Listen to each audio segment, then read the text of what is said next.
This is Thursday, May 5th's homework, page 57, numbers 22 to 25. In these problems, you're asked to write an equation given certain conditions.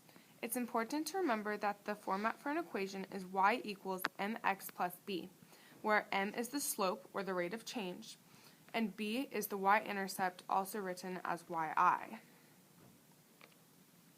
Problem 22. You're given that the slope is 2 and the y-intercept is -3.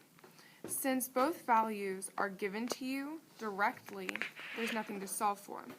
Since m is the slope, we can substitute m for 2, since you're given that the slope is 2. And you can substitute -3 for b, since you're given that -3 is the y-intercept. You get y equals 2x plus -3. The negative in the -3 cancels out the plus, so you get y equals 2x minus 3. Problem 23. In this problem, you're given the slope is -4. However, you're not given the y-intercept, saying it's the y-intercept. However, you are given that the line passes through point 0, -15. And whenever x is 0, the y value is the y-intercept. So we do know that the y-intercept is 15. We then plug in -4 as m, since that is the slope, and get y equals -4x plus b. And we may plug in 15 as b, since we know that 15 is the y-intercept. We then get y equals -4x plus 15. For number 24, we're simply given that the line passes through points -2, 1, and 4, -3.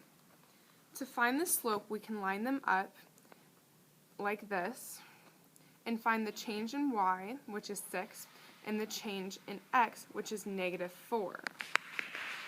To find the slope, or m, you simply do the change in y over the change in x. So we get -4 over 6, or -2/3. We can then plug it into our equation y equals mx plus b and get y equals -2/3 x plus b. To find this b value, we can use one of the points up here, for example, -2, 1. We plug -2 as x into the equation we have so far and get -2/3 times -2, which is equal to 1 and 1/3. However, we need the y value to be 1, so in order to get this, we would have to subtract 1/3. The same thing happens when you plug 4 into the equation. You end up needing to subtract 1/3. So that means that the y-intercept, or b, is -1/3, giving us the equation y equals y equals -2/3 x minus 1/3. On number 25, we're once again given 2 points, 4, 0, and 0, 3. However, since we're given point 0, 3, we can then assume that the y-intercept is 3, since we're given a point where x is 0, meaning that the y value is the y-intercept. So we can plug it into our equation, giving us y equals mx plus 3. To find m, or the slope, we once again set up our values in this order, making sure that the x value is in chronological order. We then get that the change in x is 4, while the change in y is -3. We once again put it into the format of the change in y over the change in x is equal to the slope, giving us -3 over 4, or -3/4. We then plug that in as m in the slope, giving us the equation y equals -3/4 x plus 3.